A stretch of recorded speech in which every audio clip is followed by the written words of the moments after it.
Senator Ted Cruz, which Chuck Schumer are we supposed to believe?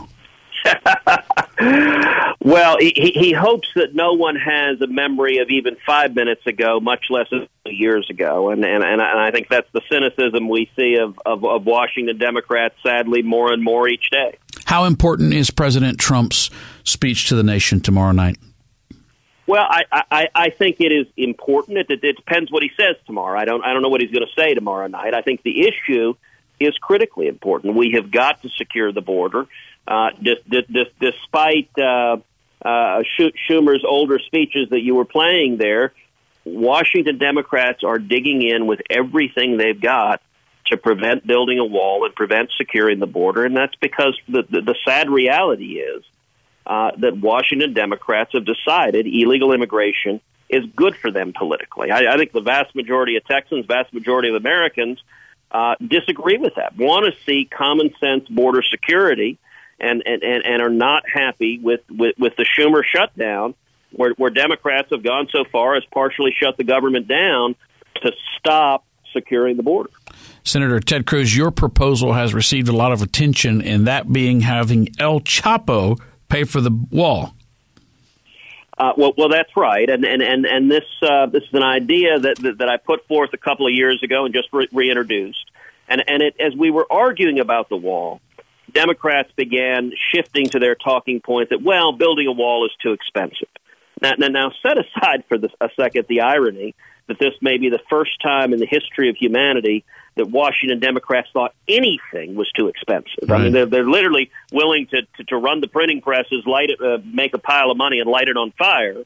But when it comes to using the money for securing the border, suddenly that's too expensive. Have you talked to Sean Penn? Maybe he could run this up the poll and see if El Chapo might just consent to it? I think he's probably a little busy dealing with his criminal issues. You got some new committee assignments. I did. I'm now on the Foreign Affairs Committee, which is going to be, I think, particularly important, strengthening America's role and leadership in the world, standing by our allies, and then defeating our enemies. Does that mean withdrawing from Syria, and is a promise by the Turkish government not to attack the Kurds? Is that going to be enough? I am concerned about the Kurds, and the question you raised there is a serious one. The Kurds have stood with us repeatedly, and more than once they've been abandoned by us, and they've been strong allies against ISIS. They were strong allies against Saddam Hussein before that, and the animosity from the Turks have been fair weather friends at best, and so I'm concerned about that. I will say this, though. I do think also some of the caterwauling that we've seen from Democrats and the media and even a number of Republicans about the president's pulling troops out of Syria, I do think some of that is exaggerated, in that many of those same voices were the same voices that were defending the disastrous Iranian-Obama nuclear deal. And I think any way you look at it,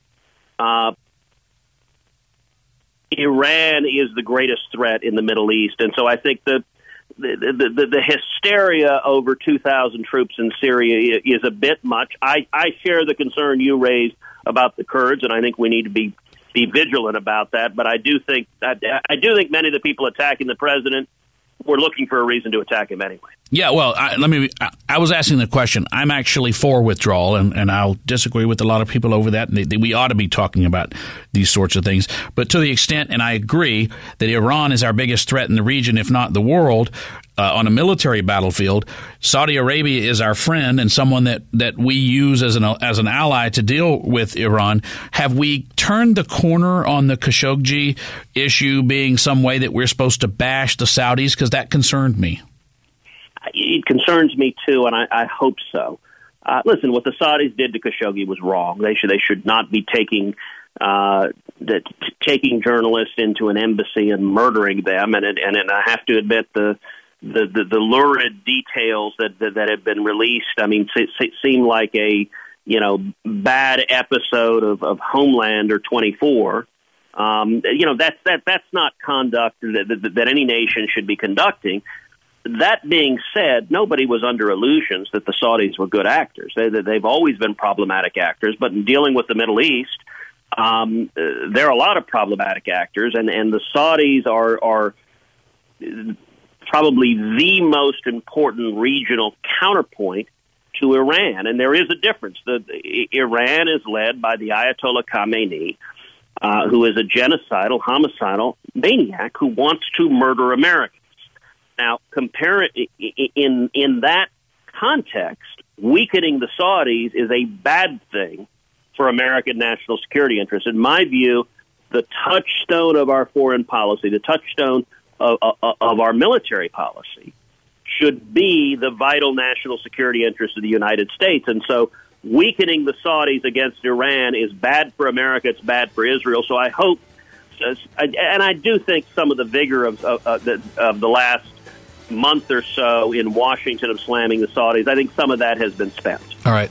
Senator, can you hold with us for just a moment? Sure. Yes. Senator, President Trump will be in Texas, southern Texas, your state, McAllen, on Thursday. Obviously, there's a review of the border and bringing attention to what appears to be the top issue on his agenda right now. What do you hope comes of that? Well, I hope what comes of that is that the critical urgency of securing the border becomes clear to the American people, despite the obfuscation, despite all the smoke and mirrors from the media and the Democrats, and the absolutely unreasonable and partisan obstruction of the Democrats becomes transparent.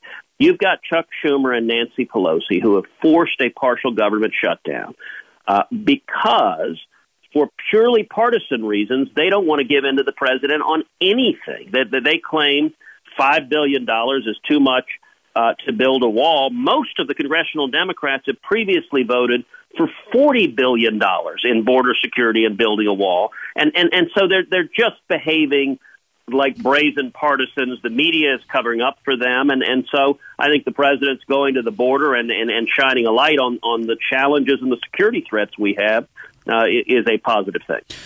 Senator Ted Cruz is our guest. A sign out of the 100% of the blame or the reasoning behind the motivation. You know, if you look at Chuck Schumer particularly, but Harry Reid did it, and Nancy Pelosi has even done it, and Barack Obama did it, and Hillary Clinton did it. Democrats up until recently were willing to talk about the need to deal with illegal immigration, and they talked in the way that Trump does, maybe not using the same words. All of a sudden, they've made a big change in that.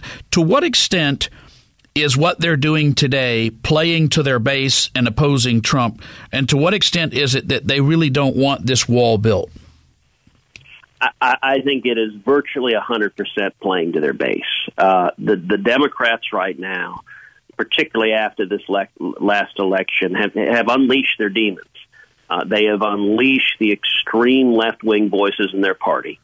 And as a consequence, they really are captive of them. I think we're going to see for the next 2 years out of the House of Representatives nonstop investigations and subpoenas. I think we'll see impeachment. And I think it's because the screaming, angry mob on the left has been empowered. And that far left, when it comes to border security, they oppose it. They have decided politically illegal immigration is good for the Democratic Party. And unfortunately, that's where most Washington Democrats are right now, is that they are in a position, well, they'll do anything they can to stop reasonable efforts to secure the border. And that is profoundly out of step with most Americans. The Mexican government has benefited from the flow of funds from illegals who come to this country wired back to Mexico. But the president's also putting a lot of pressure on them to do something about it, and they're seeing an influx of illegal immigrants, these caravans coming through their country. Is this Mexican administration our ally, our enemy, or somewhere in between in solving this problem? You know, it's hard to say. There's obviously a new president in Mexico, so we'll see what kind of policies he enacts and how he behaves. That being said, Mexico, at least historically, has been some of both. They've been an ally at times, but at times they haven't done nearly enough to help stop illegal immigration. I do think the Trump administration has leaned in very vigorously, both with the outgoing Mexican government and the incoming Mexican government, to get more cooperation.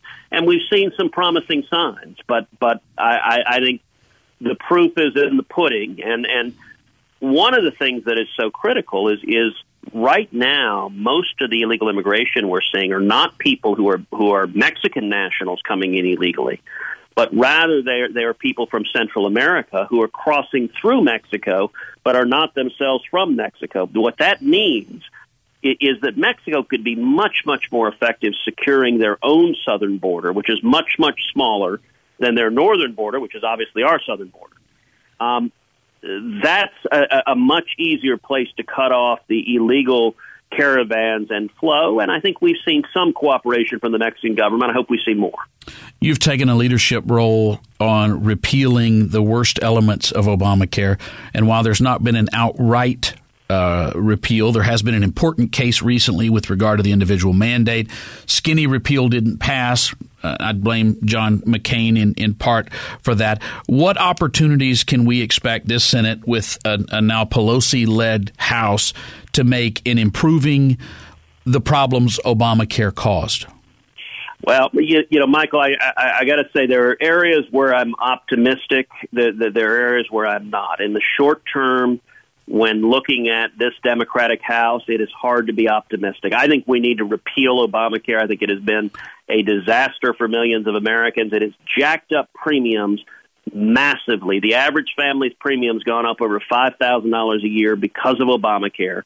I hear from Texans all the time they can't afford health insurance. I think what we need to do instead is have more competition, more choice, more options, more consumer freedom, and the result of that would be lower premiums for Texans and Americans who want health insurance. But I think the chances of a Nancy Pelosi House passing anything along the lines of what I'm discussing are virtually zero. I think the Democratic Party, they're having a debate about going on to full-on socialized medicine and having the federal government take over health care and be in a position to ration health care and deny people the health care they need ultimately, which is what happens whenever you have government-controlled health care. And so I think we're going to face 2 years of obstruction from the House, which means our window for finishing the job, we should have finished the job last year, but our window for finishing the job is likely going to be at least 2 years from now, where hopefully we retake the House and then can finish the job and deliver on our promises. Have a little over a minute left in this segment. Senator Ted Cruz is our guest. The president took a hard line on China, imposing tariffs. Farmers have hurt. I'm a free trader, and I know you are as well, but it would appear Commerce Secretary is saying that we're on the verge of a deal we can live with. Where are we with regard to the Chinese? I don't know the specifics. I've heard the same encouraging signs from the administration you have. I do think China has not been a good actor when it comes to trade. They block many American goods and services. They implement a number of non-tariff barriers to stop us from selling into their market. They also steal our intellectual property. So I'm glad that the president is leaning in hard on China to get them to stop doing that. I support free trade and opening up markets, but I think we need to defend ourselves, and I think leaning in on China is a good thing to do in that regard. There's been talk in just the first week, now outliers, but Alexandria Ocasio-Cortez, for instance, about increasing tax rates, but the Democrats seem to be lining up to do that. Is that going to happen in the coming year?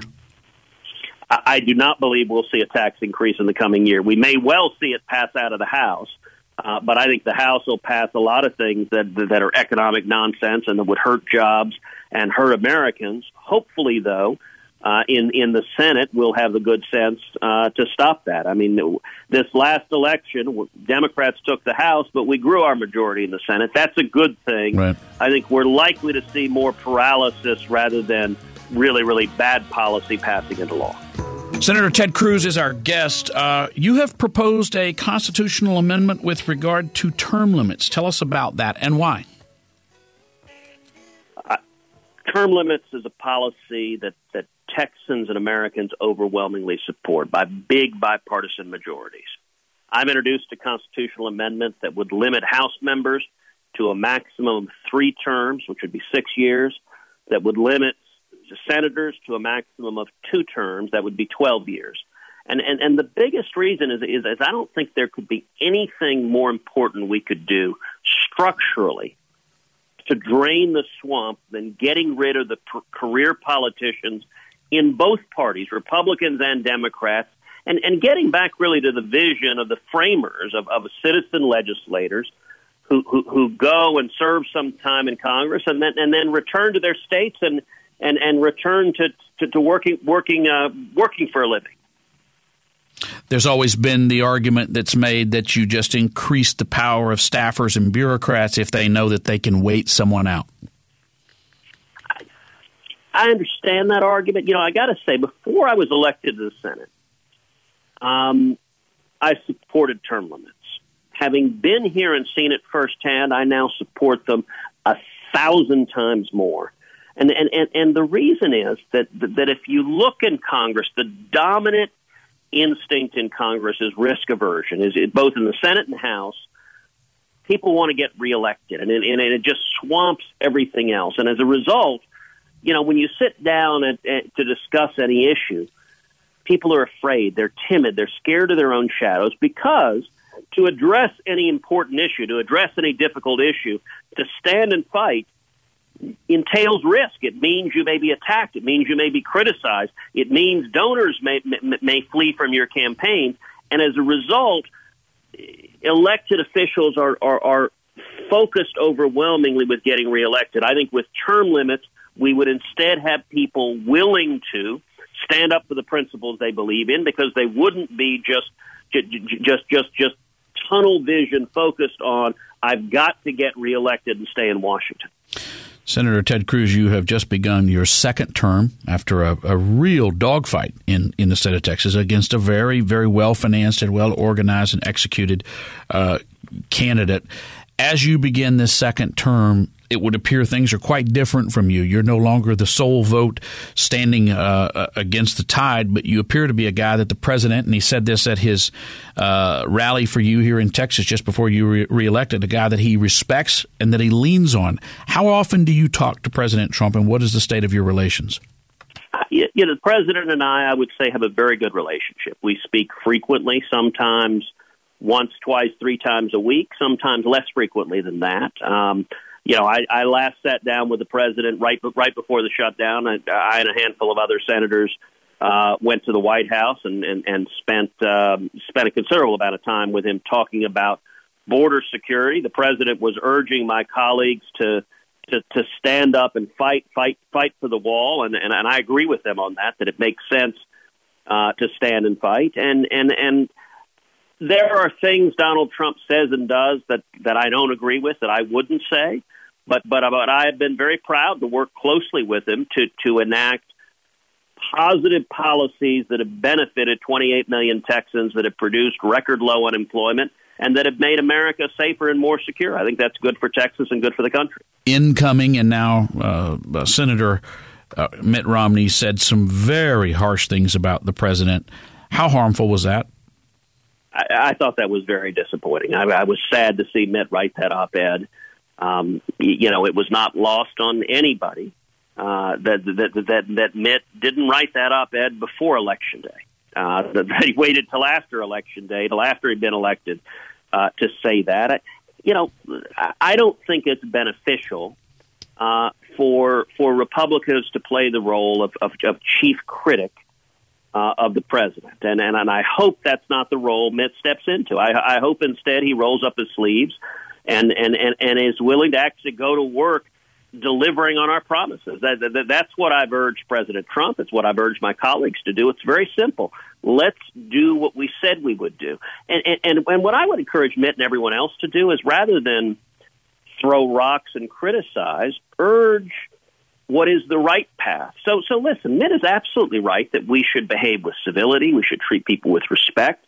We should behave in a way that brings honor and dignity to the offices we've been elected to. I agree with that. I just don't think it's helpful to amplify the constant media drumbeat excoriating not only President Trump, where everything he does is wrong and the media is telling, But also at the end of the day, those same media voices are attacking conservatives and the American people because they don't want common sense policies that most Americans want to see adopted actually adopted in the law.